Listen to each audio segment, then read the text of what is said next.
ይህን ሁሉ ዶክሜንት አስቀምጠ ምንድነው ከሰዎች ገንዘብ የምትቀበል? አላማችሁ አልገባኝ። ምንድነው አላማችሁ? ቆይ ምንም ነገር የለንም ጋሽ ፈንቴ፣ እኛ ተበድረን መሄድ ነው የፈለግን። እና ታዲያ 600 ሺህ ብር ለምን መጥቶ ጠየቀኝ ብለህ ነው እንደዛ የቀጠቀጥከው? እሺ ቢሞትብህ ግን እርስዎ ደግሞ እዚህ ደብድቦ ያስወጡት በቴንዲኖ የተደበደበ ልጅ አለ። በዛ ነው ማጥፋት ዘመቻ ነው የያዛችሁት እንዴ? አይ ጋሽ ፈንቴ እርስዎን ስም ማን ማጥፋት ይፈልጋል ብለው የሚሰራ ሰው ድሮም እዚህ እኮ አይወደድም።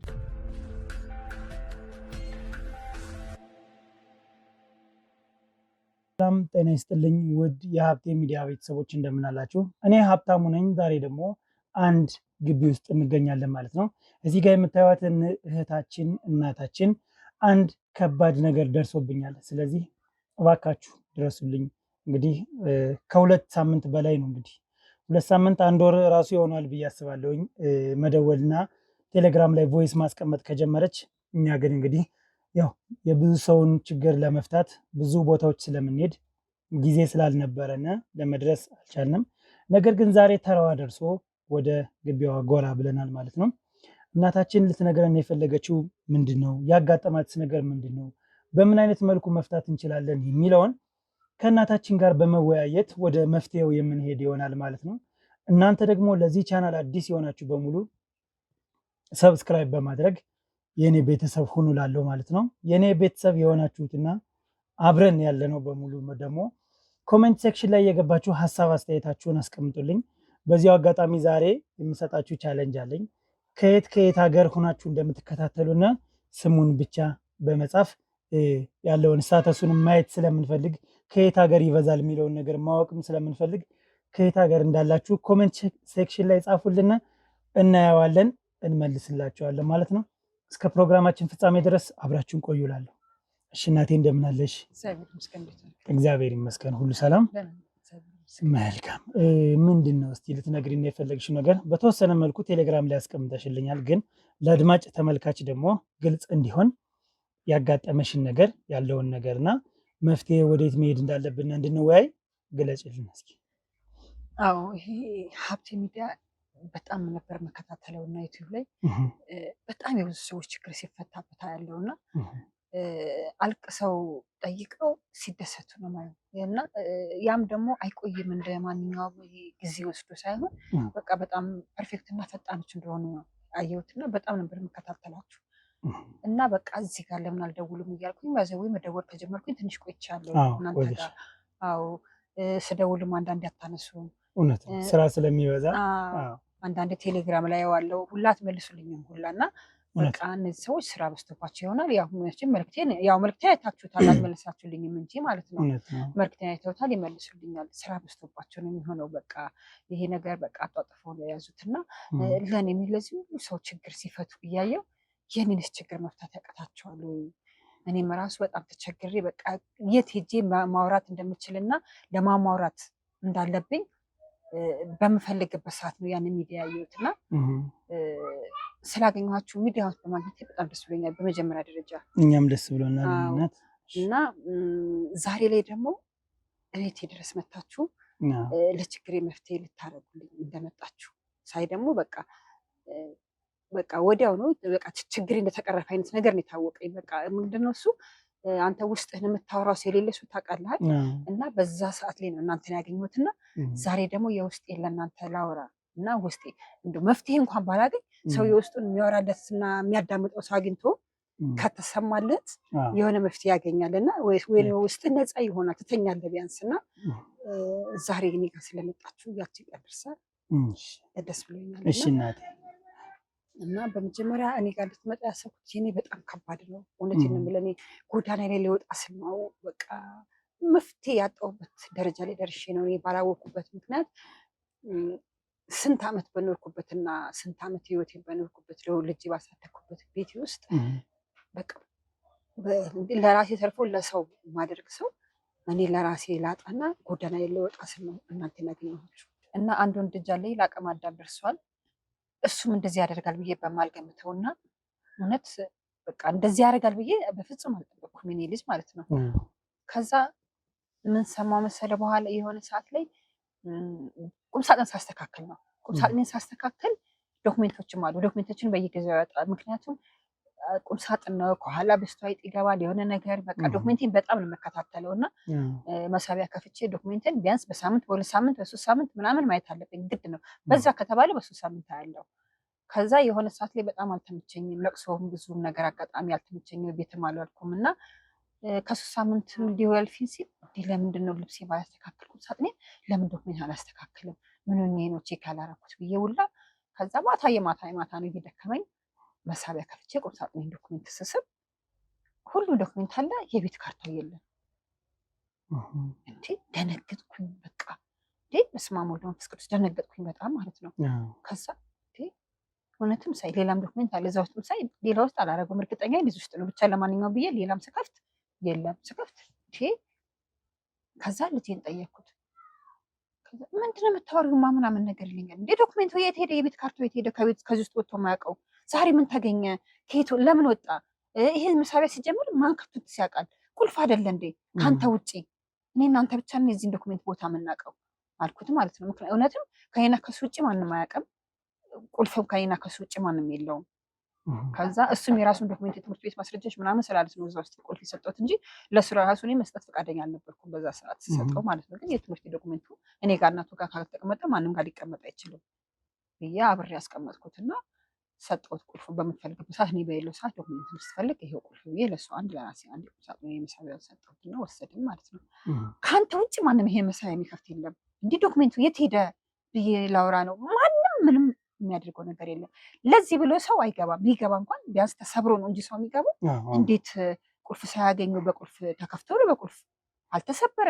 እኔ በቁልፍ ከፍቼ ነው የገባሁት እንዴት የለም ብዬ ስለው በጣም አጣደፍኩት ማለት ነው በጣም በቃ ምክንያቱም ቤት ነው የሰው ልጅ ከቤት ውጭ ምንም ነገር የለም እንዴ በዚህ ባረጀንበት ቤታችን ውስጥ ጎዳና ላይ መውጣት ማለት በጣም ከባድ ነው ከዛ እሱ ዝም አለኝ ማለት ነው ምንም መልስ ይመልስልኝ አልቻለም አንገቱን ደፍቶ ጸጥ ያለ አልኩት በጣም አጣደፍኩት ማለት ምን ሆነ ነው የማትመልስልኝ መልስ እንዴ ምን አድርገው ነው የቤቱን ካርታ አወጣው ምን አድርገው ነው ስለው ምንም መልስ አይመልስልኝም በቃ እና ደነገጥኩኝ እንደገና መበርበረው ውስጥ ያላመነም እና ያንን ነገር መበርበር ጀመርኩኝ ምክንያቱም እኔ ልጅ ይሄን ያደርጋል ብዬ በፍጹም አስቤኝ ገምቼም አላውቅም ረጅም ጊዜ ቦታ ቅያሬ እንኳን የለውም እዛ ነው የሚቀመጠው ምንም ነገር ቦታ የለውም እና በኋላ ላይ እኔ እያወራሁት እኔ እዛ ጋር መሳቢያ እየበረበርኩኝ እሱን ባጠብጥብ ማለት ጀመረ ማለት ነው ልጁ ምንድነው የተፈጠረው ምን አድርጋል የቤቱን ካርታ ምን አድርገው ነው ምን አደረግከው አውጥተዋል እንዴ ስለው ምክንያቱም እሱ የሆነ ነገር ካደረገ በአፉ መናገር አይችልም ምንድነው የመናገር ፐርፌክት አይደለም የተፈጥሮና እንባ የሚቀድመው አይነት ሰው ነው የራሱ ደነገጥኩኝ የራሱ ባይኔ እንባ ሞላ ማለት ነው በቃ ልጅ ይሄንን የቤተ ካርታ ነው እሱ ይሄን ነገር አድርጎታል ውስጤ ማለት ነው ለሱ አላወራሁትም እሱን መጫን አልፈለኩም ከዛ ምክንያቱም ወስዶት አንድ ቦታ አስቀምጦታል እንጂ እንደዚህ አድርጎታል የሚል እኔ በፍጹም ግምት የለኝም እኔ እሱ በፍጹም ማለት ነው መቼም አይቼበትም አላውቀው ባህሪ ነው ከዛ እንባ ጠብጠብ ሲል እኔም አየሁትና እኔም እንባ ጠብጠብ ማለት ጀመረ በቃ እኔ ራሱ ምን ብዬ ልጠይቀው የሆነ ሀዘኔታ ውስጥ ይገባና ያው የልጅ ነገር ታውቀዋለህና እናቴ አለኝ አልኩት ምንድን ነው ንገረኝ የቤቱን ካርታ እንዴት ጎዳና ላይ እንዳንወጣ የቤታችንን ካርታ ቦታውን እናስቀምጠው የት ነው ያደረከው አምጣ አልኩት ማለት ነው ከዛ ስለው እናቴ ካርታው እኮ እኔ ጋር የለም እንዴ አውጥተኸዋል አልኩት አንተ ጋር የለም የት አደረከው ደነገጥኩ እኔ ራሱ ራሴን መቆጣጠር አቃተኝ ምን በቃ ተንቀጠቀጥኩ ማውራት አቃተኝ የሆነ ተንተባተብኩኝ በቃ ማለት ነው በጣም ከባድ ነው እዚህ ጋር እና ስነው እኔ ጋር የለም የት ሄደ ምን ተቸገረ ነው ምን አጋጠመ የቤት ካርታ የምታወጣበትስ ምን ችግር አጋጥሞ ነው ምንስ የጎደለብህ ነገር አለ ምንድነው ንገረኝ እባክህ ንገረኝ በቃ እየተንተባተብኩ ነው ያልኩት ማለት ነው ስለው እናቴ ያለ ነው ብር ተበድሬበታለሁ ካርታውን ሰጥተህ ስለው ከዛም ጊዜ ሰዓትና ቀን ጀምሮ እኔ በቃ የዛ ሰዓት ነው ውጭ እንደምወጣ ያወቅኩት ጎዳና ላይ እንደምወጣ ያወቅኩት በቃ የዛ ሰዓት ነው እውነቴን ነው የምልህ እና አይዞህ እናት አታልቅሽ አስቻለህ አልኩት እንዴ አልኩት ቤት ካርታ እኮ ነው ቤት የያዘ መኖሪያችን አይደል እንዴ አልኩት በዛ ሰዓት ቤት ካርታ ብር አተህ አልኩት እኔ ሳታማክረኝ መጀመሪያ ጊዜ እንዴት ስታደርግ አልኩት ስለው ማለት ብዙ ብር ነው የፈለግኩት አለ ቢሆንስ እኔን አታማክረኝም ያልኩት በቃ ምንም አላልኩም ካርታ እንዴት ታወጣለህ አልኩት ነው ቁልፉን ላንተ መስጠት እኔ ጥፋተኛ ነኝ እኔ ቋመኛ ነው ቁልፍ የሰጠሁት ላንተ አልኩት። በቃ እየተንፈራፈረ ማልቀስ ጀመረ። እኔ ማውራት አልቻልኩም። በቃ ከአቅሜ በላይ ነው ነብኝ ማለት ነው። ከዛ አይዞሽ እናቴ ከዛ ማለት ነው ምን አለፋ ከዛን ቀን ጀምሮ ስቲል እስካሁን ድረስ አንዳንዴ ለእናንተ እንኳን ሳወራላችሁ ቮይሱን አዳምጠው ከሆነ ያለቀሽን ይላክልኝ በቃ እንደዚህ አይነት ሳውንድ ነው ያወጣው ያወራሁት ማውራት ያቀመኝ እንጂ በጣም ከበደኝ ማለት ነው። አይዞሽ እናቴ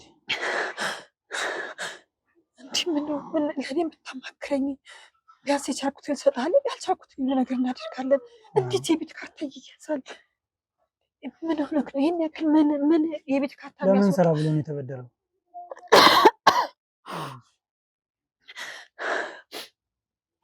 አሁን የማጣደርኩት ለምን ስራ ነው? ለምንድን ነው? ቁጠባ አለን። ከቁጠባችን የሆነ ነገር ማድረግ እንችላለን። ከቨር ማድረግ እንችላለን። እጃችን ላይ ያለ ነገር አድርገን ቢያንስ ቁጠባችን ለመቼ ይቀረናል? ከቨር ያደርገናል። የቤት ካርታ ልታወጣ ምን አስገደደ አልኩት ማለት ነው። እናቴ ሰርፕራይዝ አደረግሽ። እኔ የቤት ካርታ ወስደህ ነው ሰርፕራይዝ የምታደርገኝ? በምንድን ነው ሰርፕራይዝ የምታደርገኝ አልኩት። እኔ የቤት ካርታዬን ወስደህ በምንም አይነት ሰርፕራይዝ ብታደርገኝ በምንም አልቀበልም። ምክንያቱም እኔ ጎዳና ላይ ወድቄ ያንተ ሰርፕራይዝ እኔ ምን ያደርግልኛል? መጀመሪያ እኮ መቀመጫችንን አይደል እንዴ? እኔ እዚህ መቀመጫዬን ይዘህ ወተክ እኔ ሰርፕራይዝ የምታደርገኝ በምንድን ነው አልኩት። ስለው በቃ በጣም ከባድ ነው እውነት። እኔ በጣም እውነት አይዞሽ አታለቅሽ። ከዚህ ሰፈር ወጥቼ አላውቅም፣ ከዚህ ግቢ ወጥቼ አላውቅም፣ ከሰፈር አይደለም ከግቢ ወጥቼ አላውቅም። እኔ ጎዳና ላይ ልታወጣኝ ካልሆነ በስተቀር የትም አልሄድም።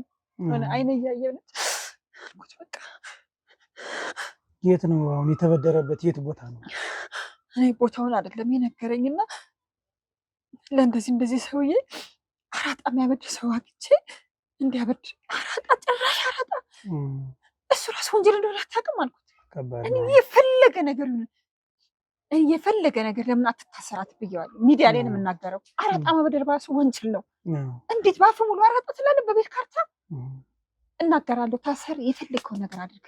ምክንያቱም እኔ ጎዳና ላይ መውጣት አልፈልግም። ከጎዳና ላይ ይሄ ቤት ትንሽ ቤት አይደለም። ይሄ ግቢ የያዘው ቤት የምንተዳደርበት ቤት ነው። ሌላ ገቢ የለንም። እኔ ትንሽ ናት ያለችን ስራ።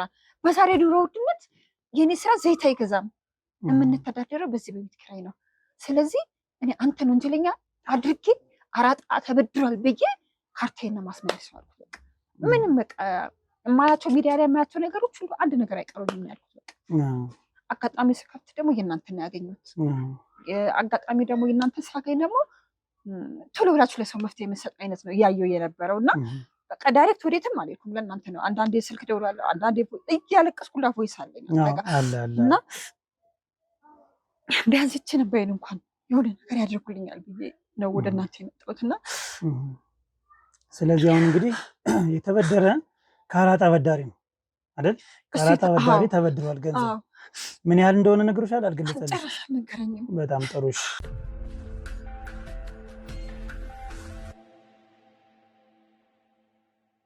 አሁን ልጅሽ በምን አይነት ሁኔታ ነው ያለ? ማለት ልጅሽን ደግሞ ማናገር እንፈልጋለን። ምክንያቱም ለአንቺ ይሄን መንገር ሊከብደው ይችላል እና ለእኛ ደግሞ መንገር የሚችል ከሆነ እስኪ እናናገረው እሱ። አዎ እኔ የተበደልኩት አንድ በደል ብቻ አይደለም። እውነቴን ነው የምልህ፣ አንድ በደል ብቻ ሳይሆን እኔ እዚህ ጋር የማስበው ስለ ቤት ሸራ ላይ እወጣለሁ ብዬ ነው ማስብ የነበረው። በኋላ ላይ ደግሞ ልጄ አንድ ልጄ ከላይ የለኝ ከታችልኝ አንድ እሱ ነው ያለኝ። አማካሪ እሱ ነው፣ ትዳሬም እሱ ነው፣ ልጄም ወንድሜም አባትም እናትም ያለኝ አንድ ልጄ እሱ ነው። አሁን እንደዚህ ካልኩት በኋላ ሄዶ እዛ አበዳሪው አራጣ አበዳሪው ፋንቴ ጋር ሄዶ ሲጠይቀው በፌሮ ደብድቦት ወዲህ ነው የምልህ። በፌሮ ቀጥቅጦ አናቱን 7-8 ቦታ ነው ስትቅጥቅ አድርጎት። እሱ በጉልበት ሂዶ ለመጠየቅ ሞክሮ ነው ልጅሽ እንደዛ አንቺ ስታናግሪው? የኔ ድንጋጤ ሲያይ ጊዜ አስይዛለሁ ስላልሽው ነው። አራጣ ማበደር ወንጀል ነው እዚህ ጋር ብዬ በቃ ዳይሬክት ነው የሄድኩበት። በቃ እንደዚህ ብዬ ሲሄድበት ሄደ ይመስለኛል። ንብረቱን አስመልሶ ብሩ ሊመልስ ሲሆን እኔ እንዴት ሊያደርግ እንደሆነ አላውቅም። ሄደው ብቻ ሄደ። የት እንደሄደ እኔም አላወኩም ነበረ። በኋላ ላይ ስሰማ አራጣ አበዳሪው ፋንቴ ጋር ሄዶ ንብረቱን ጠይቆ ሊሆን ይችላል። ይሄ ልጅ ልክ ነው፣ ሸራ ላይ ልንወጣ ነው። የሰው ልጅ ዛሬ ቤታቱ መኖሪያ ባጣበት ሰዓት እኛ ከቤታችን ተፈናቅለን ሜዳ ላይ ልንወጣ ነው ብዬዋለሁ። እንደገና አሳስርሃለሁ እኔ ሜዳ ላይ ሄጅ የምናገረው ብዬዋለሁ። እና ደንግጦ ነው በቃ ከቤት የወጣው ማለት ነው። ሲወጣ ለካ የሄደው እዛ ያበደረ ሰውዬ ጋር ነው የሄደው። ማን ያልሽኝ ሰው? ፋንቴ ጭኮ ይባላል። እና እሱ ራሱ በጣም የታወቀ አረመኔ ነው። ሲጀመር ከአራጣ አበዳሪነቱ ከሚሰራ ወንጀል አልፎ በቃ በጣም አረመኔ ከሚባል ሰዎች አንደኛ አረመኔ ነው ሰውየው። እና እውነቴን ነው የምልሽ በጣም ጭንቅላቱን ስብርብር አድርጎ እንዳይናገር እንዳይጋገር አድርጎት የኔም ንብረቴ የቤቴ ካርታ የት እንዳለ ማግኘት እንኳን እንዳልችል ልጄ እንዳይናገር አድርጎት ዛሬ ልጄ በወርቸር ላይ ነው ያለው። እውነቴን ነው የምልህ ልጅሽን በፌሮ ብረት ነው ደብድቦ እንዳይናገር እንደዚህ አድርጎ ያስቀምጠው ነው እንጂ እንዳይናገር እንዳይጋገር። አሁን ዊልቸር ላይ ነው ያለው። ዊልቸር ላይ ነው። አይናገር አይጋገር። የኔ የቤት ካርታ የለ እጄ ላይ ብዙ ነገር ዝብርቅርቅ ባለብኝ ሰዓት አንድ ልጄን የዓይን ማረፊያዬን እንደዚህ አድርጎት ዊልቸር ላይ ነው ያለው። አሁን ብታገኘው ራሱ እኔ ራሱ ንብረት የቤት ካርታዬን የማገኝበት መንገድ እኔ እንዴት ብዬ እንደማገኝ ራሱ ከእናንተ ዘዴ አታውቁም። አሁን እንግዲህ ልጅሽ ከተመታ በኋላ ሆስፒታል ይገባል አይደል? አዎ። በምን ምክንያት ነው ሆስፒታል ገብቶ ከተኛ በኋላ ወደ ፖሊስ ማመልከት ግድ ነው? መቼም የሰው ህይወት ነው፣ የልጅሽ ህይወት ነው። አንድ ያለሽ እሱ ነው። ምንም የለኝ ከላይ ምንም ነገር አላመለከትሽም ለፖሊስ ጣቢያ? እኔ ደንግጫለሁ ለራሴ። ምንም ወደ ፖሊስ ጣቢያ ሄድኩም፣ ደነገጥኩኝ። በቃ እኔ ሆስፒታል ውስጥ ምን ያክል ጊዜ ቆየ? ኧረ ከአንድ ወር በላይ ሆኖታል። ተኝቷል። አይናገር አሁንም አያወራም። አሁን ከወጣም በኋላ አይናገርም፣ አይጋገርም፣ አይንቀሳቀስም። ጭራሽ በዊልቸር ላይ ነው ያለው። እኔ እዚህ ጋር ማስበው ስለ ቤቴ ካርታ አገኘዋለሁ ብዬ ነው። እዚህ ጋር ልጄ እንደዚህ ይሆናል ብዬ አላሰብኩም። እውነቴን ነው የምልህ በጣም ከባድ ፈተና ውስጥ ነው ያለሁት። ገብቶኛል። መፍትሄ መገኘቱ የማይቀር ነገር ነው። ከእናንተ አላጣም ብዬ በቃ ልጄ እዚህ ጋር መናገር እንኳን ባይችል አንድ ቀን መናገር አይቀርም። ግን እስከዛ ድረስ ጎዳና ላይ ከመውጣቴ በፊት እናንተን አገኘውና መፍትሄ ከእናንተ አላጣም ብዬ ነው ወደ እናንተ የመጣሁት። እውነቴን ነው የምልህ። አሁን ራሱ ሳወራ ወንጀሉ የሚጀምረው ከልጅሽ ነው። ልክ ነው፣ ከልጄ ነው የሚጀምረው። ግን ከዛ በኋላ ደግሞ አበዳሪው ፈንቴ ነው ይባላል። ደላ እንትኑ ይሄ አበዳሪው አራት አበዳሪው ፋንቴ ጭኮ። እሺ ፋንቴ ጭኮ ልጅሽ ላይ ስለመደብደቡ ምን ማረጋገጫለሽ? አንቺ በምን አወቅሽ? እሱ ነው ብለሽኛል አሁን አይደል? እሱ ነው ያልሽበት ምክንያት ምንድን ነው? ማን ነገረሽ? ልጅሽ መናገር መንቀሳቀስ ማይችል ከሆነ በምን ልታውቂ ቻልሽ? አዎ እዚህ ጋር ልጅ መንቀሳቀስ መናገር አይችልም። አይዞሽ እንዳልኩ እና ከአንድ ወር በላይ ሆስፒታል ውስጥ ነው ያለው። ከአንድ ወር ሁለት ወር እየተጠጋ ነው እና መናገር ምንም ነገር አይችልም። እና በቃ እዚህ ጋር ልጄን ማጥቼ እዚህ ጋር የቤቴንም ማጥቼ እዚህ ጋር በቃ ጎዳና ላይ ነቀር ነው እንዴት ነው የማደርገው እያልኩኝ በጣም በተጨነኩበት ሰዓት በቃ ራሴን ለማጠፋው ከዚህ በኋላ አንድ ጓደኛ አለው፣ በጣም ጓደኛ ነው፣ ቤስት ጓደኛው ነው። እና አብረው ሲወጡም ሲገቡም ምንም ሲሉ ምንም ነገር ሲያደርጉ አንድ እርምጃ ሲራመዱ ተመካክረው ነው። እና አለው አንድ ጓደኛው እና እኔ አሁን ሳስታምመው ራሱ ከጎን ያለው የሚረዳኝ እሱ ነው። የሱ ጓደኛ የልብ ጓደኛ ነው የሚረዳኝ። እና አንቺ አትዳሪ ማሚ እኔን የማድረግ ምናምን ይለኛል። ብዛት አድሬ አላውቅም። ቀን ቀን ነው የምውለው እና ይጅተኝ እያለ ይሰድሻል እሱ ጓደኛ። እኔ ከቤት የሚሰራራ ነገር ቤት አድሬ ሰራርቼ ይሄድና ለሙሉ ቀን እዛ ማታ ላይ አመሻሽቼ ምናምን እመጣለሁ። እና በጣም ርር አለኝ። አንድ ቀን ርር ብዬ ሆስፒታሉ ነው የበጠበጥኩት። በቃ ከአቅሜ በላይ ሆነ አልኩት ጓደኛው።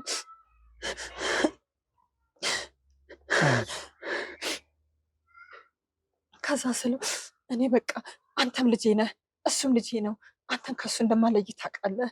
የእሱን ነገር ደግሞ አንድ እርምጃም ሲራመድ አንተም አንድ እርምጃ ስትራመድ ሳትመካከሩ አትራመዱ። ስለዚህ ስለ እሱን ጉዳይ አንተ ታውቃለህ። የማታውቅበት ምንም አይነት ምክንያት የለም። እና ካልነገርከኝ እኔ የራሴን ህይወት መጠፋው በቃ የራሴን ውሳኔ ነው የምወስነው።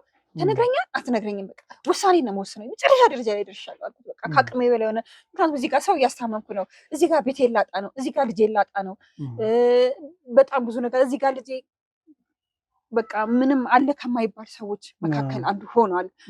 እና ስለው ደነገጠ። በቃ እሱም እውነትም ከልጅ ያለየው እሱ ማለት ነው። ደነገጠ። ከዛ በኋላ የምታውቀው ነገር አለ ንገረኝ። እኔ በቃ እሱ ነግሮኛል። እሱ ካለኝ ውጪ የምታውቀው ነገር ይኖራል። ከሱ ምንም አይነት ነገር የሚደበቅ ነገር የለም ልኩትና ስለው ከአቅሜ ላይ በቃ ሆስፒታሉን በጠበጥኩትና እንደውም ሁሉ ሰው ግር ብሎ ወጣ መጣ። ዶክተሮቹ ልግር አሉ። ልጄ የሞተብኝ ነገር አይነት ነገር ነበር የመሰላቸው የዛ ሰዓት እና ስበጠብጥ ከዛ አይ ምንም አይደለም ምናምን ብሎ ሰዎቹን በተናቸው። ዶክተሩም ደህና ነው፣ አይ ልጁም ደህና ነው፣ ምንም አይደለም ብሎ በታተናቸው ማለት ነው። ከዛ ማነው እንደዚህ ያደረገው ብዬ ስል ምንም አላለኝም። ዳይሬክት ነው የነገረኝ። እንደዚህ ያደረገው አበዳሪው እሱ ነው እንደዚህ ያደረገው። ለምን እንደዚህ ያደረገው ልጅ ለምን ስንት ነገር በመነጋገር መፍትሄ መፈጠር ሲችል እንዴት ልጅን እንደዚህ ያደርገዋል? እንደዚህ ከሞትና በህይወት መካከል እንዴት ማድረግ ይችላል? እንዴት አንተ ሴት ሄደ ነው ስለው አይ እንደዚህ ቦታ ደርሼ መጣ ብሎ ነው የሄደው። ግን እሱ ጋር እንደሚሄድ እርግጠኛ ነበርኩኝ አለኝ ማለት ነው። ከዛ ስለዚህ በዚህ ምክንያት ነው ፋንቱ መሆኑን ያወቅሽ አንቺ? አዎ በዚህ አጋጣሚ ነው እሱ መሆኑን ያወቅኩት። ባለቤትሽ የት ነው ያለ አንቺ? ወይም የልጁ አባት ይህን ነገር ሲሰማ ምን አለ? ምን አደረገ? ማለት እንደነገርሽኝ ከሆነ ሆስፒታል ላይ አንቺና የእሱ ጓደኛ የልብ ጓደኛው አብሮ እንደነበረ እሱ ሌሊት ይጠብቃል፣ አንቺ ቀን ቀን እንድታርፊ እያደረገ ሁሉ ነው የነበረ እና ባለቤትሽስ? እኔ በቅርብ ጊዜ ነው ባለቤት የሚሞተው ማለት ነው። ጥቁር እንኳን አላወለኩም። የእሱ ሀዘን እንዳለ ሆኖ ነው እዚህ ጋር ሌላ ተጨማሪ የሆነብኝ ማለት ነው። ነፍስ ይማር ለባለቤትሽ። በምን ምክንያት ነው የሞተው ባለቤትሽ?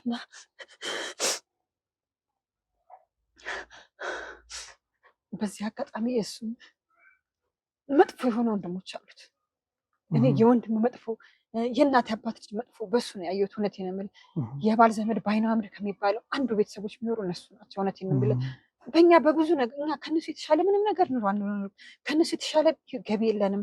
ከነሱ የተሻለ ኑሮ ምንም ነገር የለንም እና በእኛ ኑሮ በጣም ይቀናሉ፣ በፍቅራችን ይቀናሉ በጣም ማለት ነው። እኔና ባለቤቴ በቃ የሰው ልጅ ከሚኖረው ኑሮ በላይ ቤት ውስጥ መተሳሰብ ካለ ትልቅ ነገር ነው። ባትበላ ባታድር ራሱ ሳትበላ ብታድር እዚህ ጋር መተሳሰብ ካለ ውሃ ጠጥታ ትላለህ። እውነቴን ነው የምልህ። የእኛ ፋሚሊ ማለት ያ ነው። ገብቶሃል? እና እኔ ብዙ ነገር ነው እዚህ ጋር ያጣሁት ዛሬ ላይ። እውነቴን ነው የምልህ። እኔ ባላለቅስ ሁላ ደስ ይለኛል፣ ግን ሳወራ ስሜቶች አሉ። አይዞሽ ዛሬ ያው ዋጥ አድርጊውና ወደ መፍትሄ እንድንገባ የዛሬን ብቻ እንግዲህ እንዳልሽ ከሆነ የመጨረሻ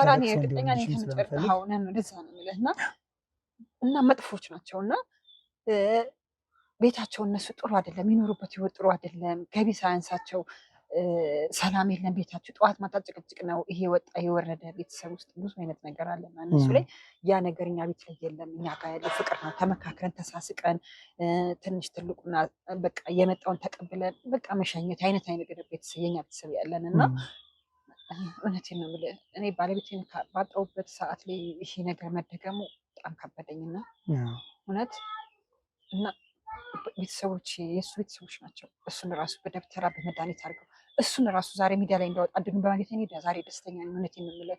በምን ምክንያት ነው አንቺ ታዲያ ማለት የባለቤተሰብም የሚስትም አንዳንድ ቦታ ላይ ጥሩ አይሆንም፣ ያው የታወቀ ነው። ሁሉም እንደ ባህሪው እንደ ፊታችን ይለያያልና ይህኛውን በምን አወቅሽ? የእነዚህ ደግሞ ይለያልና ሲታመምብኝ ሳላስበው ድንገት ነው የታመምብኝ። ድንገት በቃ ቁጭ ብለን የታመምብኝ እና ሆስፒታል ወሰድኩት። መድኃኒት ይሰጠዋል፣ ምንም መፍትሄ የለውም። መድኃኒት ይሰጠዋል፣ ምንም መፍትሄ የለውም። ከዛ እስኪ ቆይ ጸበል ውሰደው ብዬ ጸበል ወሰድኩት እና ጸበል አስነክሬው በሶስተኛ ቀን ነው መለፍለፍ የጀመረው። ለፈለፈ በቃ እያንዳንዱ የቤተሰቡን ከእህት ከወንድሞቹ አንስቶ እያንዳንዱ ነው የለፈለፈው። በቃ ያደረገበት ማለት ነው። እህት ወንድሞቹ እንዳለ ተባብሮ ነው በቃ ሰው የእህት ወንድሙን የእናት ያባቱ ልጅ እንደዚህ የሚያደርግ ሰው እኔ በህይወቴ እውነት እኔ አይቼ ሰምቼ ራሱ አላውቅም። እና በዚህ አጋጣሚ ለባሌ ገዳዮች በቃ ራሱ ለባሌ ቤተሰቦች ራሱ መፍትሄ እንድታገኙልኝ ስል እውነቴን ነው የምልህ። ይሄ አጋጣሚ ተጠቀሜ በቃ እኔ ጠላቴን ማወቅ ነው የምፈልገው። ጠላቴን በቃ ከላይ ላይ ተነስተው ወደዛ በቃ የሆነ በቃ እኔ እንጃ ምን ማለት እንዳለብኝ ባልችልም ችግር የለውም። አሁን የተረዳሁሽ ነገሮች አሉ። ባለቤትሽ ቤተሰቦች በመተት ህይወት አልፏል። ልጅሽ ደግሞ በፈንቴ ጭኮ በሱ እንግዲህ ተደብድቧል። ካርታውም እሱ ጋር ነው ያለ። ዛሬ ትወጡ ነገ ትወጡ የምታውቁት ነገር የለም። እንደዚህ አይነት በጣም ኑሮ ላይ ነው ያለው። አሁን የምታደርግልኝ ነገር አይዞሽ። ቆይ እኛ አሰራሩን በምናውቀው በተረዳነው መልኩ እንሄዳለን። ከአንቺ የምፈልገው ነገር ይሄ ጓደኛው የልብ ጓደኛው አልሽው ማነው ሰው? የልብ ጓደኛው አቡሽን ስልክ ቁጥሩን ቤቱን እዚህ ድረስ እንዲመጣ አድርጊልኝ። አሁን ሳልሄድ ታመጭልኝና ከሱ ጋር እናወራለን። ምክንያቱም የዚህን ሰውዬ ፈንቴ የሚባለው ሰውዬ ቤቱን ሊያሳየን የሚችል እሱ ነው። እርግጠኛ ነኝ ይችላል። ቤቱን ያሳየና የምንጠይቀው ጥያቄ ይኖራል በዚሁ ሳንሄድ። ስለዚህ አብረን የተያያዙ ነገሮችን ከክሮች ጋር በመመካከር ስለምናወራ አንቺ አሁን ከዚህ በኋላ ማልቀስ አይጠበቅብሽም። እኛ ገብተንበታል። እኛ እስክንጨርስ ድረስ ታገሽልን። እንደዛ አድርጊ፣ ነገር እንዳታበላሽ። እሺ፣ አይዞሽ እናቴ፣ አይዞሽ። ተመልካቾቻችን እንግዲህ የተፈጠረው ነገር እንደሰማችሁት ነው። ተደራራቢውን ነገሮች ስለመጡባት ያው ከአቅሟ በላይ ስለሆነ ነው።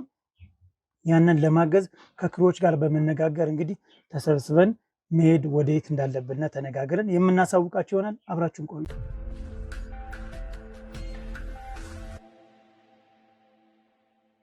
እሺ እንግዲህ ያው ተመልካቾቻችን አንዳንድ ማጣሪያዎችን ለማድረግ ሞክረናል።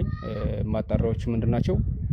ካርታው የተያዘው በአራጣ የተያዘው ካርታ ወይም ደግሞ ልጁ አስያዘው የተባለው ካርታ ማን እጅ ላይ እንደሚገኝ ይሄ ፈንት የሚባለው ሰው ይሄን ካርታ ይዟል አልያዘም የሚለውን ለማጣራት ሞክረናል። ባደረግነው ሙከራ ልጁ ከዚህ በፊትም የብዙ ንብረት አውዳሚ የሆኑ ክስተንትኖችን ድርጊቶችን ይሰራ እንደነበር ከዛም በላይ ደግሞ በተለያዩ ወንጀሎች ማረሚያ ገብቶ በተደጋጋሚ የገባ ማረሚያ የሚወጣ ልጅ እንደነበር አረጋግጠናል።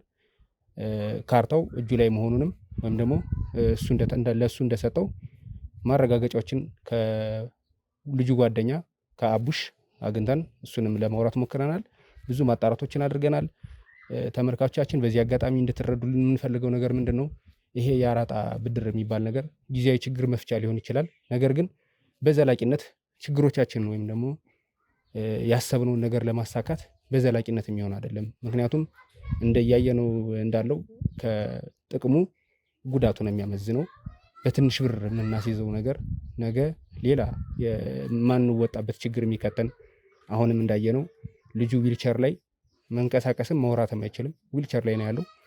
ይሄ ሁሉ የሆነው ጊዜያዊ ጥቅምን በመመልከት ብቻ ስለሆነ ከእንደዚህ አይነት ድርጊቶች ብንቆጠብ፣ ራሳችን ብንጠብቅ፣ ብዙ አታላዮች ስለበዙ ለጊዜያዊ ችግሮቻችን የደረሱ የመሰሉ ነገሮችን ወዳልሆነ ነገር የሚወስዱ ብዙ አጭበርባሪ የአራጣ በዳሪዎች ስላሉ ከእንደዚህ አይነት ችግሮች ራሳችን ብንጠነቀቅ፣ እኛ እንደዚህ አይነት ጉዳዮችን ተከታትለን ለእናንተ ስናሳውቅ አንደኛ የተበዳይን ፍትህ ማስመለስ ነው። ሁለተኛ ደግሞ እናንተ ተመልካቾቻችን፣ ተከታዮቻችን ከእንደዚህ ነገሮች ተቆጥባችሁ ትምህርት ወስዳችሁ ነገሮችን እንድታስተውሉልን ነውና ያው ወንጀል ነው አራጣ ማበደር። በኢትዮጵያ የወንጀል ሕግ 712 አንቀጽ 712 መሰረት ወንጀል ነው ተቀምጧል። የሰውን ገንዘብ ያለ ጥቅም ያለ ማታለል መውሰድ ህጋዊ ያልሆነ ውል ወንጀል ነው። አራጣ ራሱ ወንጀል መሆኑን አውቃችሁ እንድትጠነቀቁ እና እስኪ በተጨማሪ መፍትሄ የሚላችሁ ነገር ይኖራል? ጥሩሽ ኤርሚዬ በጣም ነው የማመሰግን። ኤርሚ ወንዴ ልውል እንግዲህ ከጎኔ አላችሁ።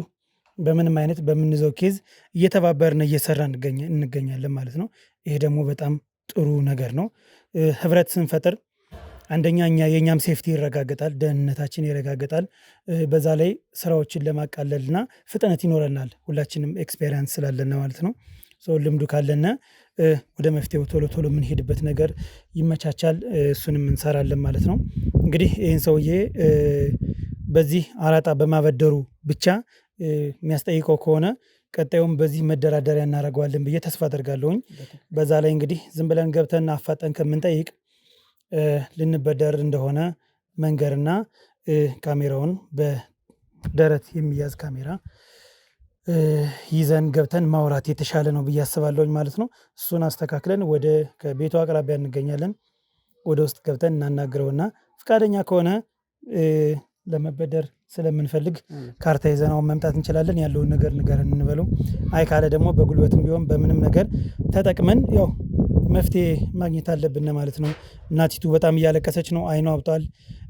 ልጅየውም በጣም በሚያሳዝን ሁኔታ ዊልቸር ላይ ነው ተቀምጦ ያለ። የአራጣ አበዳሪ ደግሞ እንግዲህ ሌላ ቦታ ይበደርበት አይበደርበት፣ በዚህ ካርታ ደግሞ የምናውቀው ነገር የለም። ከባዱ ፓርቲ ይሄ ነው። ስለዚህ ወደ ቤቱ እንሂድና ያለውን ነገር የምናሳውቃችሁ ይሆናል። አብራችሁን ቆዩ። ና ተከተለኝ።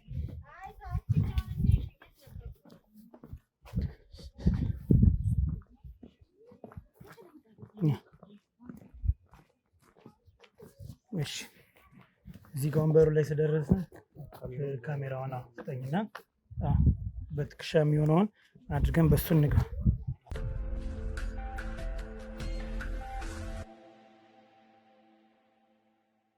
ኤርሚ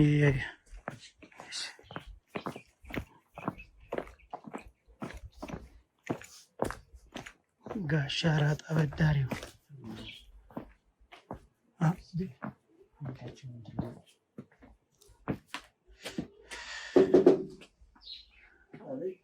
ሰላም ጤና ይስጥልኝ። እኛ ነን። ሰላም ጋሽ ፈንቴ ሰላም ኖት? እንዴት ኖት? ጤና ይስጥልኝ። እንዴት ኖት? ሰላም ነው? እንዴት ነው? ሁሉ ሰላም? አዎ ስልኮት አይሰራም እኮ ጋሽ፣ ስልኮት አይሰራም። አዎ ስልኮት አይሰራም። ሁለቴ ደውለናል። ለዛ ነው ስልኮት አይሰራም። ያው ስለ ስራ ልናወራ ነው። ምስጋናው እኔ ላከነ ሰፈር አለኛው ሱቃ አማክረው ነው ነበረ ሳንቲም ፈልገን እናናግርህ ብለን ነው። እሺ አባቴ እንግባ።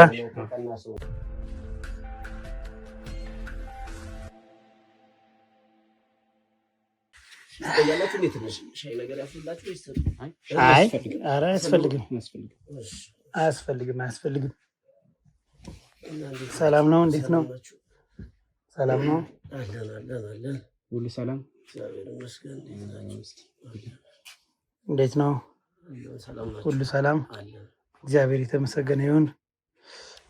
እንግዲህ ያው ወደ ቁም ነገሩ እንግባ መሰለኝ። ያለውን ነገር እናውራ ይመስለኛል አይደል? እኔ እንደዚህ ልቀመጥና ብር አስፈልጎን ነበር። ስራ የምንሰራቸው ስራዎች ነበሩ እና ያው ከኛ የሚጠበቀው ነገር ምን እንደሆነ ይንገሩንና በእኛ በኩል እንግዲህ ኤርሚየም ንገረው። ምን አለኛ ካርታ አለ፣ የቤት ካርታ አለ። ወንድማማች ነን። ወደ እርስዎ ስንመጣ ምንድነው ጋሽ ፈንቴ ነገሮችን ለማስተካከል እየሞከር ነው። የቤተሰብ የቤት ካርታ አለ እና በዛ ብር አበድረውን ህይወታችን ለመቀየር እና ገንዘቡንም በተባለው ጊዜ ከነወለዱ ለመመለስ ፈቃደኞች ስለሆነ በዛ አማካኝነት ነው የመጣንና ከእርስዎ የምንጠብቀው ብድር ያው እናገኛለን ብለን ስለመጣን ያን እንዲተባበሩ ነው የመጣና ፈቅደው ስላስገቡን ፈቃደኝነትን ስለገለጹልን እናመሰግናለን። ችግር የለም። ቤት እግዚአብሔር ነው። አንዳንድ ሰዎች ግን ትንሽ ሲጠይቁ እንደዚህ ተለማምጠው ምን ብለው ይጠይቃሉ። በኋላ ላይ ደግሞ በእጅ ሰጡ በእግር መፈለግ ላይ ነው ትንሽ እየተቸገርን ያለን። ግን አንዳንድ ሰነዶች እና የምንፈራረማቸው ነገሮች ይኖራሉ። ብለን የምናደርገው ነገር አይደለም። ለምን ሲሰጥ እና እንደመመለስ አይደለም። ይገባል። ስለዚህ ካርታውስ በስማችሁ ነው ያለው? የራሳችሁ ነው ወይስ? አሁን ካርታው በአባታችን ስም ነው ያለ። ነገር ግን አባታችን ፍቃደኛ ነው ተበደሩና ልጆች ስሩ ተጠቀሙ ነው ያለን። ስለዚህ ያ ከሆነ ደግሞ ምንም ችግር የለውም ማለት ነው። እሱ የፈቀደበትን ጽሁፍ ምናምን መስጠት እንችላለን።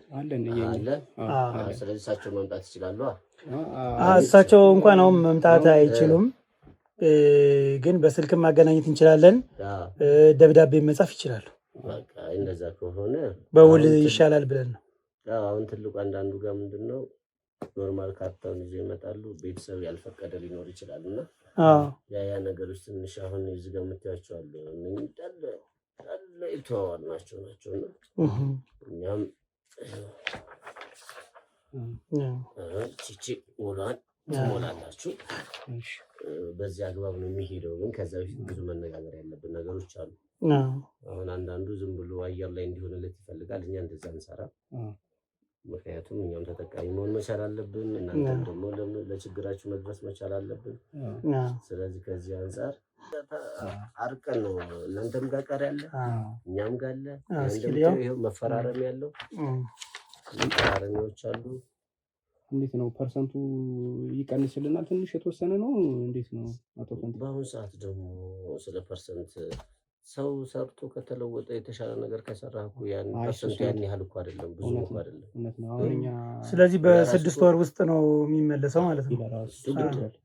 ግን አሁን ምን ያህል ነው የፈለጋችሁት የሚለውን መጀመሪያ ማወቅ እኛውን የፈለግን አቶ ፈንቴ እንደነገርነዎት በጋራ ነው ስራ መስራት የፈለገን አንድ ላይ ወንድማማች ስለሆነ እስከ 4.5 ሚሊዮን ብር እስከዛ ድረስ ብታበድሩ ያን ያክል ነው የፈለግነው። ስንት ካሬ ነው? ምን አይነት ቤት ነው ቤቱ? ቤቱ ኤል ሼፕ ነው። 300 ካሬ ሜትር ቦታ ላይ ያረፈ ኤል ሼፕ ቤት ነው። እስከ ስንት ድረስ ይባላል? አሁን እዛ ካለው አካባቢ የት አካባቢ? አካባቢው ትንሽ የለማ ነው? የተሻለ ቦታ ነው? አካባቢው የለማ ነው። እንደውም አሁን በቅርቡ የተለያዩ ልማቶች የሚለማበት ቦታ ነው። ሰሚት አካባቢ ነው ቦታ ያለና ነው ደህና ነው። እሺ እስከ ስንት ብለው ነበር? እንደው ዝም ብሎ እዛ አካባቢ ስንት ነው የሚሸጠው? 72 ያውቁታል። ከሰሚት ወደዛ ነው 72 እስከ ስንት ነው እዛ አካባቢ? እስከ ስንት ነው? በሽያጭ ያው እኛ በሽያጭ አስገምተነው አናውቅም፣ ግን እስከ ስንት ይሸጣል? ስንት ነው እዛ አካባቢ የሚሸጠው? ውድ ነው እዛ አካባቢ ቦታ። ኤርሚ ነው የሚያውቀው። አሁን ባዶ ቦታ እዛ አካባቢ እንትን እንዳለ አዲስ የለማ ያለ ሰፈር በደንብ እንትን ያለ ስለሆነ ውድ ነውና በትንሹ የኛ ቦታ እስከ 30 ሚሊዮን ይሸጣል ብለን የምናስበው ቦታ ነው። እዛ አካባቢ እንደዚህ የሚሸጠው አለ። አዎ ምክንያቱም የኛ ቤትም ተሰርቶበታል። ከ18 ሚሊዮን ብር የሚሸጠው ቤት ነው። እኛ እንደዛ ይገመታል ባለው አካባቢው እዛ አካባቢ ያየናቸው እስከዛ ድረስ ይገመታል። ያው ሆነም ቀረም አንተ ማየት አይቀርም። ጋሽዬ ታየዋለህ፣ ታየውና ትወስናለህ ብዬ አስባለሁ። ትንሽ ትንታ ነገር አለች። እንደዛ ከሆነ ጥሩ ነው። አሁን ምን እናደርጋለን? ያን ያህል አሁን እንዳያችሁት ይሄ ሁላ እየወሰዱ ናቸው፣ ተመላሽ የለውም። ስለዚህ እናንተ አሁን የምትሰሩት ቢዝነስ ምንድነው? የተወሰነች እነሱ አድርጉና መካከለኛ በሆነ ስሩታ አይሻልም? 4 ያህል ሳይሆን ግፋዊ እስከ 1.5 ወይ 1.5 ምን ያሰራል ብለው ነው? ምንም ነገር እኮ ያሰራል። ባንክ አልሞከራችሁም? አይ እንደዛ ሳይሆን ያው የእርሶ ፐርሰንት ጥሩ ነው። እንደዛ ነው እንደገና የባንክ ደግሞ ፕሮሰሱ አቶ ፈንቴ አሁን እርሱ ያቃሉ ይላሉ፣ ምን ይላሉ፣ ብዙ ነገር ይጣና ይባላል። ቢያንስ ከ2 እስከ 1 አመት በሚወስድ ጊዜ ይወስዳል። የእርሶ ግን ምንድነው ቀጥታ ነው፣ በቃ ቀጥታ የህይወታል ቤቱን ካርታ ይቀበላሉ። ያው የመንደሩል አይደል? በመንደሩል ነው እንደዛ እያረጉ ኧረ ሰምተናል። ዝናዎትን ሰምተን የመጣ በኋላ ቀረ እንዳይላችሁ በተባለችው ሰዓት ላይ ቢያንስ እኔ እስከ 2.5 4 ይቀር ቢያንስ 2.5 ልፈልግላችሁ፣ ቢያንስ 3 ሚሊዮን ያርጉልን። ቢያንስ አሁን ትመልሱ ባይሆን ጨመር አደረግላችሁ። ለምን መሰላችሁ? አንዳንዴ ቢዝነስ ሲጀመር ያን ያህል የሚላል ታደርጋችሁ ባትጀምሩት ጥሩ ነው። ቢያንስ እያያችሁ ይጀመር። በኋላ ላይ ግን ከ6 ወር በኋላ ያኛውን ተመላሽ ስታደርጉ ምን እናደርጋለን? ተጨማሪ ለምን ብዙ ብር ውጭ ነው ያለው።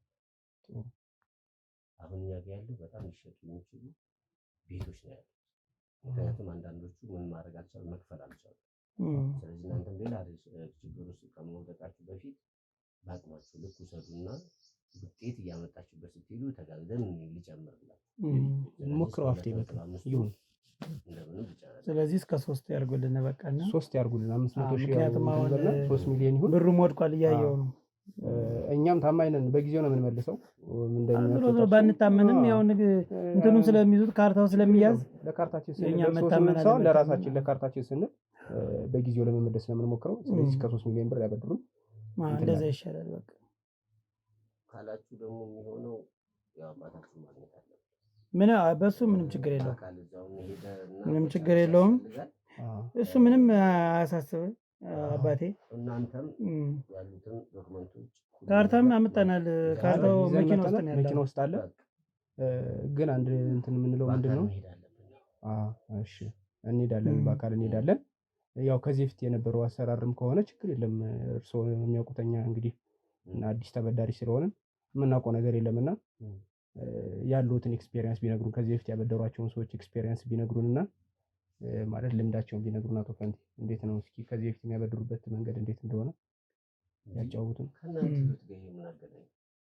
አይ ምን አገናኘው ሳይሆን ለአንዳንድ ኢንፎርሜሽን ለኛ እየተበዳሪ አይደለን ነገ እንዲጠቅመን ነው። ነገር የፈለጋችሁ ሰዎች ናቸው። ለኛ ሰው ታሞባቸው ወስደው ሊሆን ይችላል። ሰው የተለያየ ቀዳዳ አለ። የእናንተን ህይወት ከሌላው ህይወት ጋር እኮ አሁን ለምሳሌ ባንመልስ ሳይመልስ የቀረ ሰው አለ ወይ? በዚህ ስራ እንዴት ነው? አይደለም አባቴ አይደለም አቶ ፈንቲ እንደዛ ሳይሆን እንደው ለወደፊት እኮ እኛም ያስፈራናል። አሁን ይሄ ቤት አሲዘን የአባት ቤት የቤተሰብ ቤት ነው ብለን እንደነገርኖት የቤተሰብ ቤት ነውና ብንቀማ ብለን እናስባለን። ባንመልስ ምንድን ቅጠር መበጠሷ አረኛ የራሳችሁን መስራት መለወጥ ከፈለጋችሁ እንለወጣለን። ስለ ሰው ጓዳና ግርግዳ ምን አገባችሁ? ሁለተኛ ደረጃ ስለ ጎረቤት ምን አስጨነቃችሁ? የራሳችሁን ህይወት ነው። አይ እኛ የራሳችን ህይወት ነው የምንኖረው። አታስመልሱ እኮ ለደስታችሁ ልናስመልስማ ልናስመልስ ነው የራሳችን ብር ለሰዎቹ ኧረ የእነሱን እኛ ምን አግብተው ነው እነሱ ምን አግብተው እኛ ራሳችን ችግር ውስጥ ወድቀን እኮ ነው የመጣ ነው። እንኳን ችግር ላይ የወደቁት ነው መልስ ግን እንዲያው ልምዳቸውን ቢነግሩን እንደዚህ አይነት ልምድ አለ ከዚህ በፊት እንደዚህ አልመልስ ብሎ የተሸጠ ከሚነግዱት መርካቶ ሄዱና ምን ብንሰራ ያዋጣናል? አይ እኛማ እሱንማ ንግዳችንማ አጥንተን የመጣ ነው። እኛ ማወቅ የፈለገን አቶ ፈንቲ ምንድነው ከዚህ በፊት እንደዚህ አይነት ብድር ወስዶ ሳይመልስ የቀረሰው አለ ወይ? ያነሰውስ ምን ታደረሰው የሚለውን እንደው ቢነግሩን እንደ ልምድ ብንወስደው። አልመለሰም ነው አስይዟል እኮ አይደል? ምንድነው የጨነቀህ አንተ? ካልመለስ አልመለሰም። አሁን ለምሳሌ አልመለሳችሁ ውል አለን አይደል?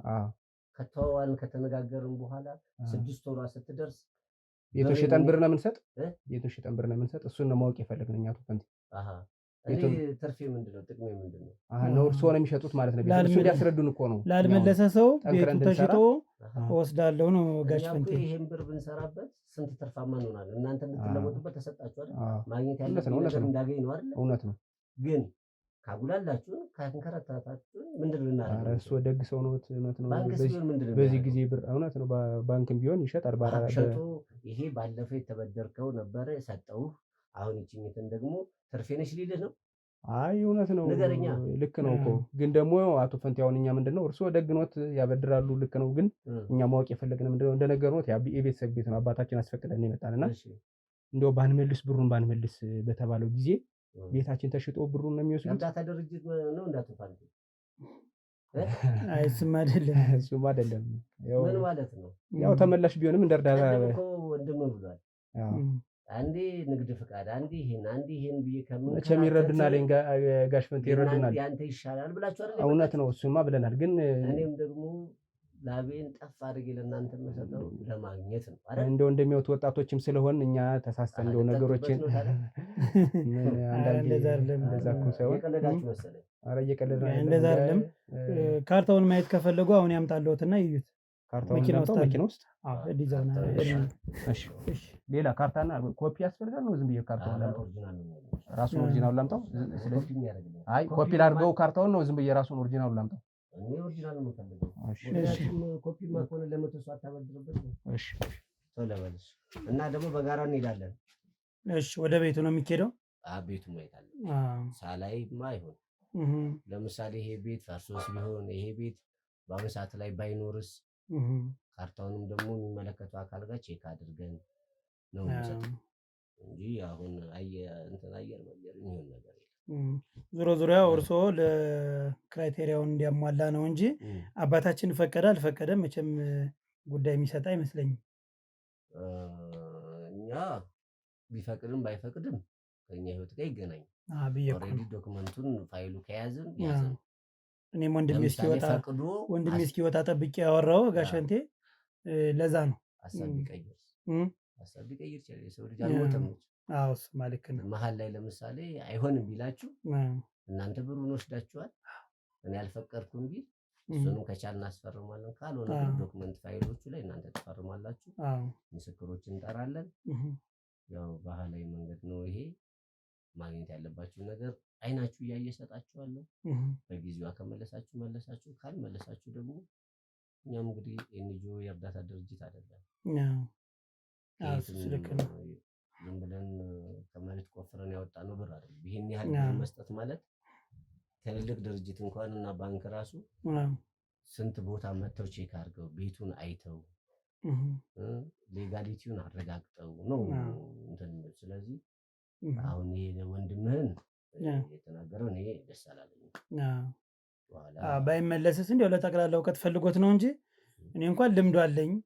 ጓደኞችም ተቀብለው እንደዚህ አይቻለሁኝና የሰው ገንዘብ እንዲቀልድ ነው እንኳን ይሄን ያክል ብር።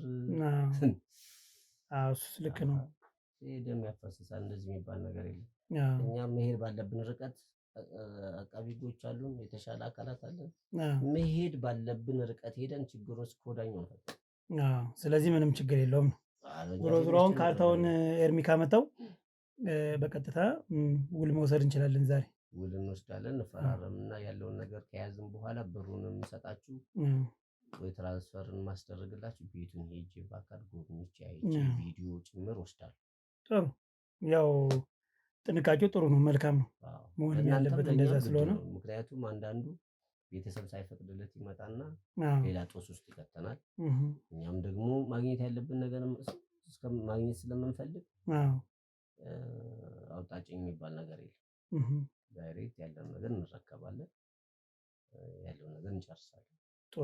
ስለዚህ ያምጣውና ወደ ውሉ ብንገባ ይሻላል መሰለኝ። ይቻላል አለ። እኔ ሲጀመር ለሁሉ የተዘጋጀ በቂ አለ። እዚህ ጋር ያት ማፈራረም ያላት የሶስት ሰው አለ። እሱ አለ እያንዳንዷ ቀኗ፣ ዓመተ ምሕረቷ፣ ወሯ፣ ምስክሮቹ እዚህ ጋር ካስፈለገ ፎቶ ጭምር እናስይዛለን እና በዛ መንገድ ነው የምንጨርሰው እንጂ ድረስ የሚባል ገንዘብ ከየት ይመጣል? በአሁኑ ሰዓት በጉልበት ከእርሶ ወደ እርሶ ቤት ሲመጡ ማለት ይመለስልኝ የሚል መቼም አንዳንድ ጥጋበኛ አይጠፋም አይደል? ብሩንም ሳይመልስ ካርታ የሚጠይቅ ሰው ሲመጣ እንዴት ነው? ሸጬ ልመልስ ይልሃል። አንዳንዱ የደላው ችግሩን ከተወጣ በኋላ ከዛ ጥጋቡን አችለው ምን ያስጨንቃል? ሽጬ ልመልስ ይላል። ዶክመንቱ ሙሉ እጃችን ላይ ምንም ማድረግ አይችልም። መሄድ ባለብን ርቀት እንሄዳለን። ከዛሬ 1 ወር ከ2 ሳምንት አካባቢ እዚህ ከእርሶ ግቢ ገብቶ በቴንዲኖ የተመታ ልጅ አለ። ስለሱስ የሚያውቁት ነገር ይኖራል? ምን ማለት ነው? እንዴት ምን ማለት ነው? እዚህ እርሶ ግቢ ገብቶ በቴንዲኖ ተቀጥቅጦ እርሶ በር ከውጭ እዛ ቦይ አለ፣ እዛ መታጠፊያው በቀኝ ሳይድ በመጣንበት አሁን ከዛ ላይ የተጣለ ልጅ አለ። አሁን አንዳንድ ነገሮች ሰዎች ስንጠይቅ ጋሽ ፈንቴ ነው እንደዚህ ያደረጉ እየተባለ ነው። ስለዚህ ምን ይላሉ?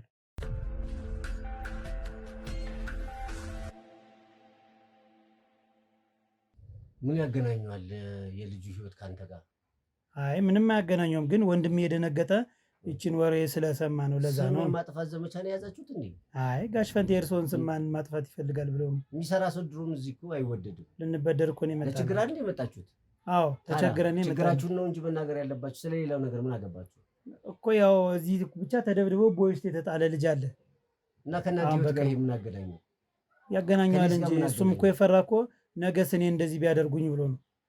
አላማችሁ አልገባኝ። ምንድን ነው አላማችሁ? ቆይ ምንም ነገር የለንም ጋሽ ፈንቴ፣ እኛ ተበድረን መሄድ ነው የፈለገ። ታዲያ መበደር የፈለገ ሰው ያልተባለ ዝባዝንክ የምታወራውት ምንድን ነው? አይደለም እንደዛ እኮ አይደለም ጋሽ ፈንቴ፣ ይረጋጉ። ምንም የሚያስቆጣ የሚያናድር ነገር የለም። የሰሩት ስራ ከሆነ አዎ ያናዳል። ምን ማለት ነው እኮ? የሰሩት ስራ ከሆነ ያናዳል። የሰሩት ስራ ከሆነ ያናዳል። ይረጋጉ እንጂ ይረጋጉ። ምንም የሚያናድ ነገር እኮ የለም እንዴ።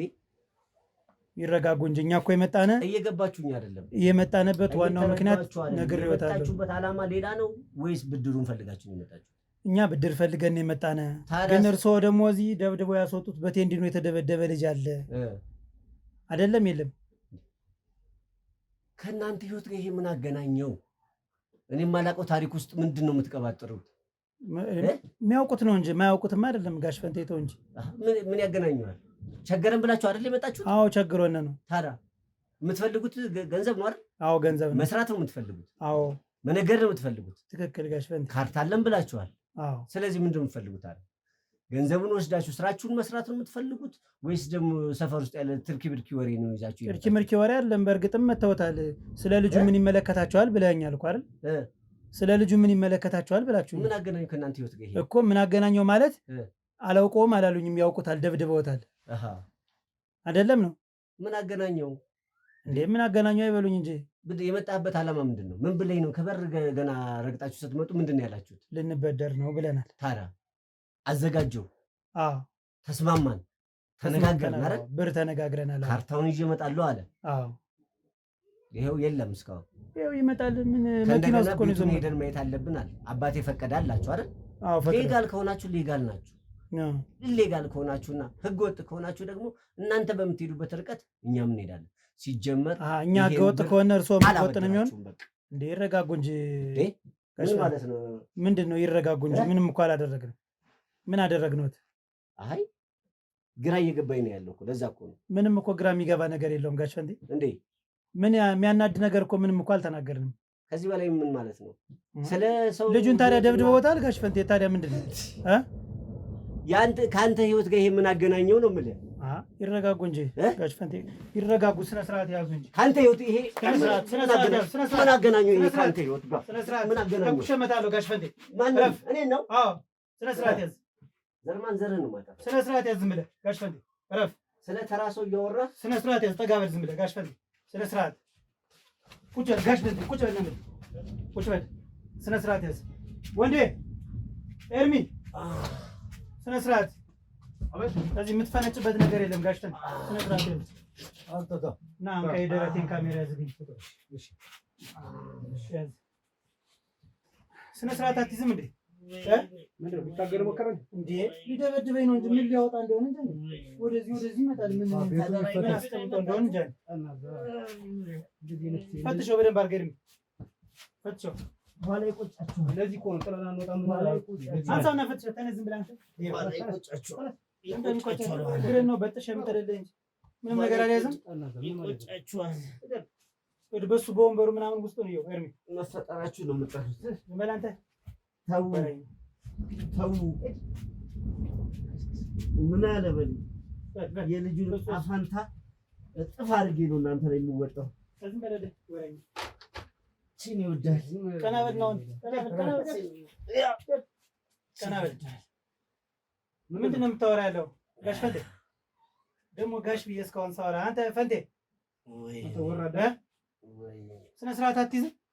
ማን ነኝ ብለህ ነው የምታስብ?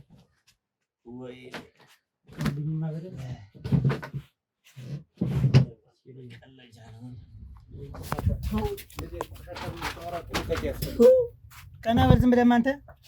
ቀና በል ዝም ብለህ። ምንድን ነው የምታወራ ያለው? ይቆጭሃል። ተው በኋላ ዝም በል አንተ። ተስፈራራ። ምንድን ነው የሚቆጨን? ተው ለምንድን ነው የሚቆጨን? የዛሬን አትዩ አትበል። ምን ታመጣለህ አንተ? እንዴ ነው ማን አንተ? ስነ ስርዓት ያዝ እንጂ አንተ። ምንድን ነው ህብረተሰቡ የምትበድል? አንተ ምን ስለሆንክ ነው?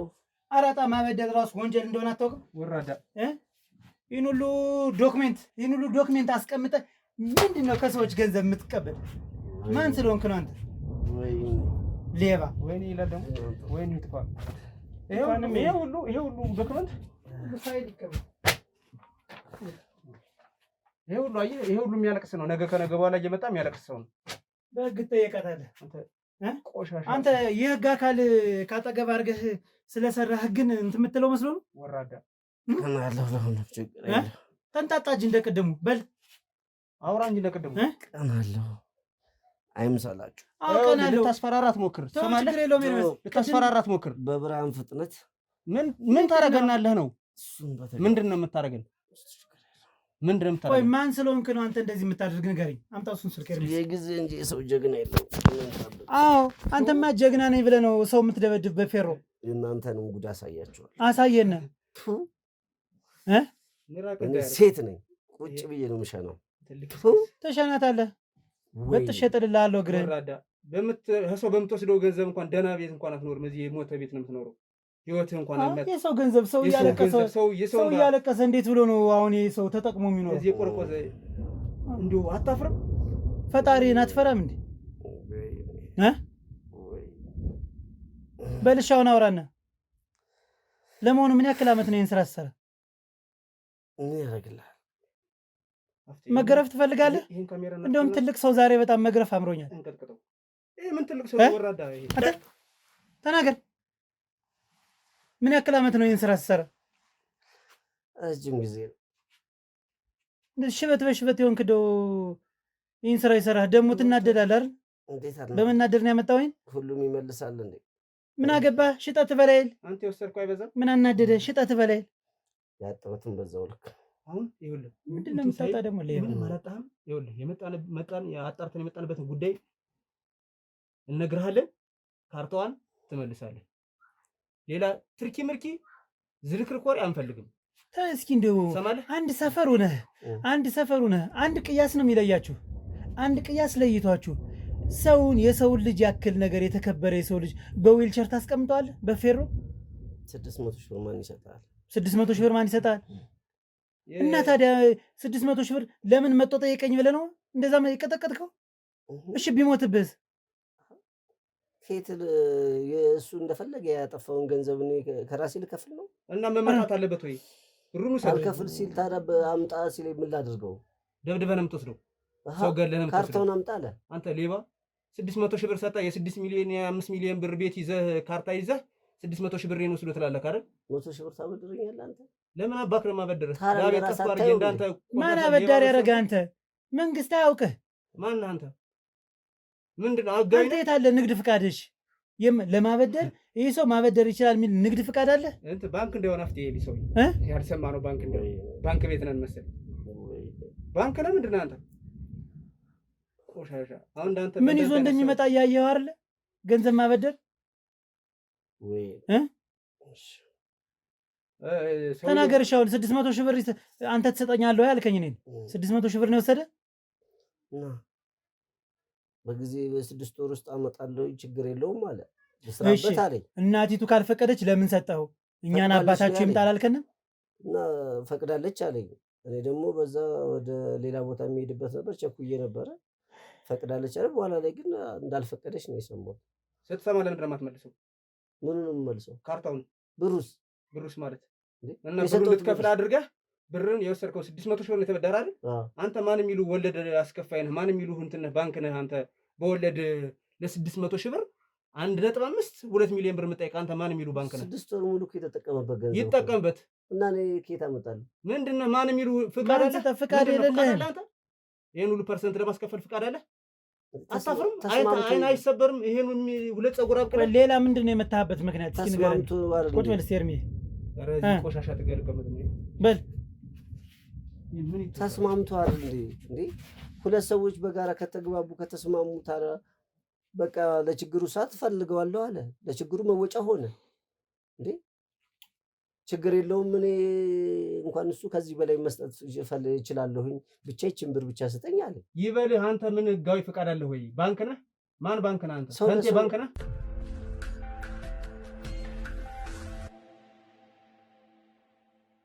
አቶ ፈንዴ ምንድን ነው ዝም የምትል? በሀሳብ የት ነው የምትሄድ? እያወራሁ እኮ ነው ያለሁት።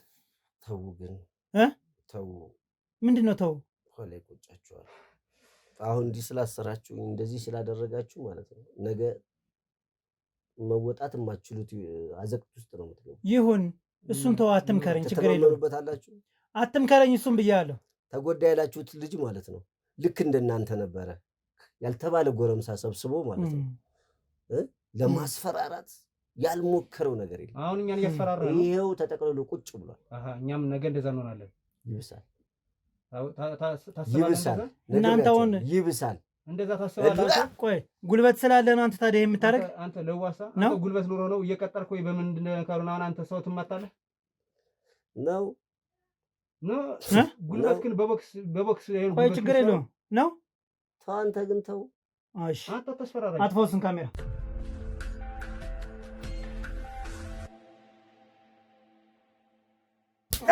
ዝም በል ቆሻሻ ዝም በል። ምን አባህ ነው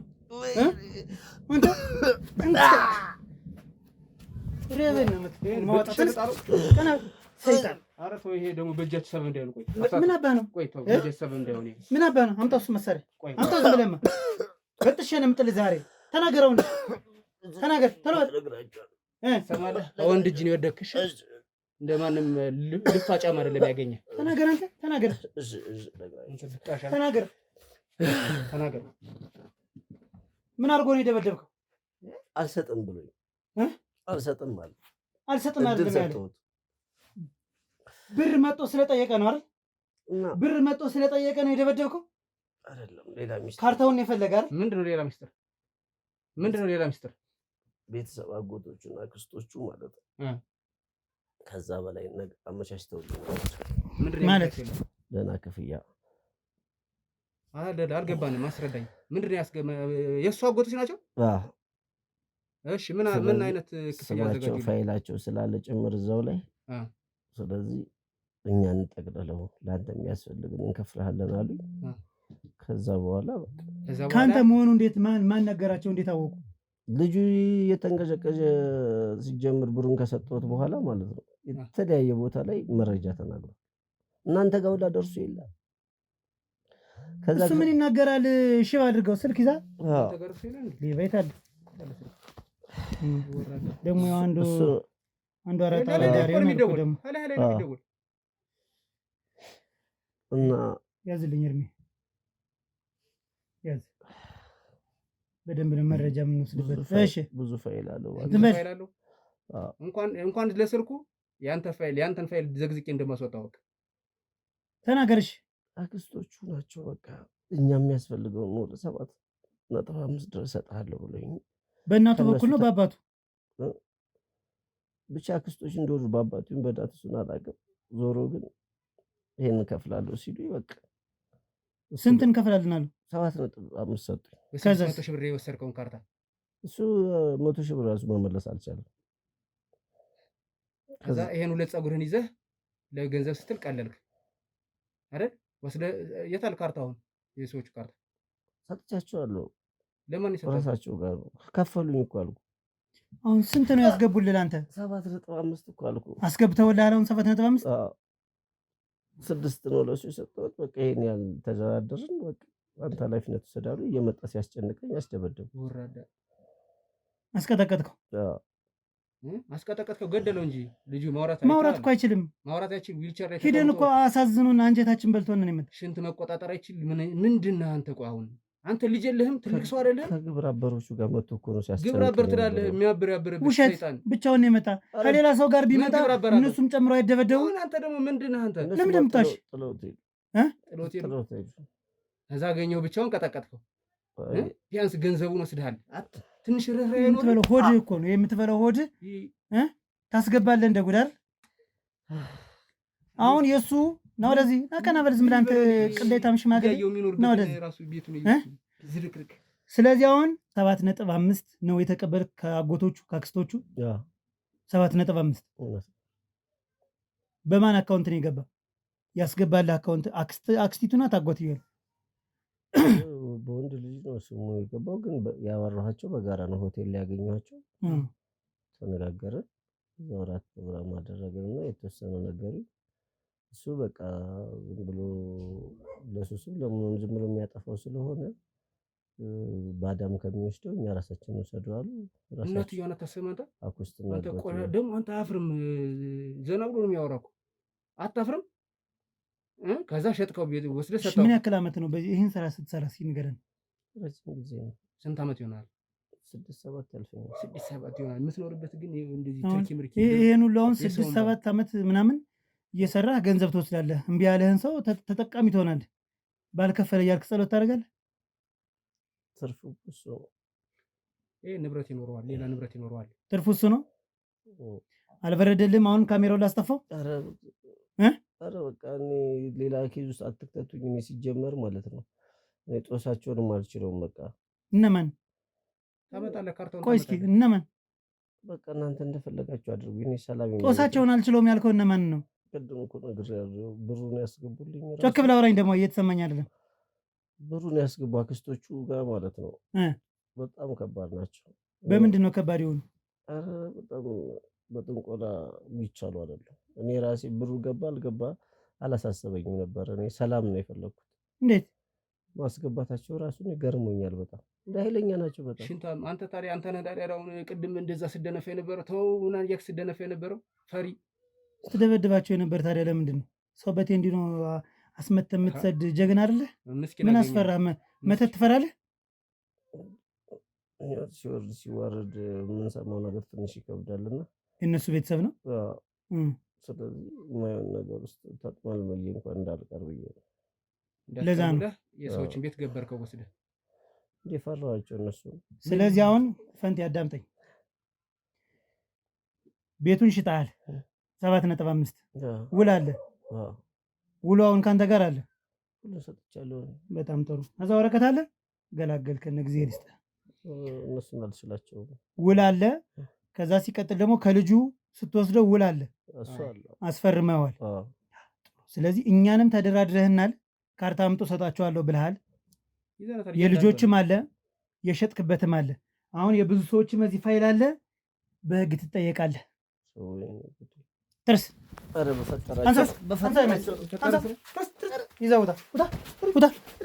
ይዘውታ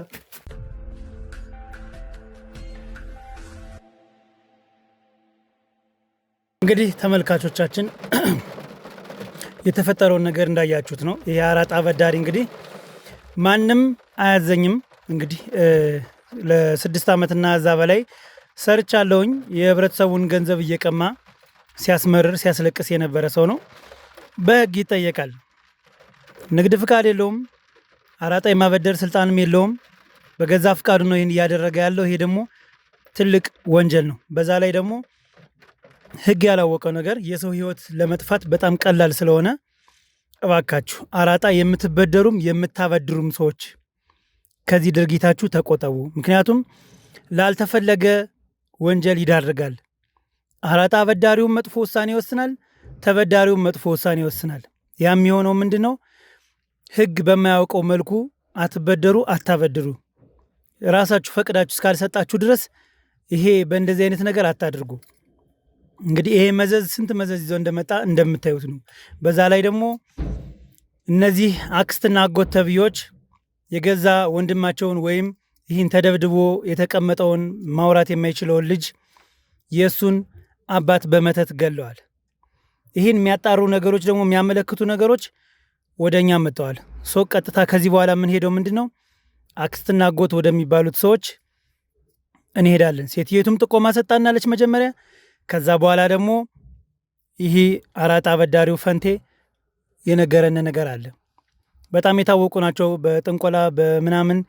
ስለዚህ ፈራቸዋለሁ፣ ብሩን ሲያስገቡልኝ ራሱ አለመንኩም ብሏል።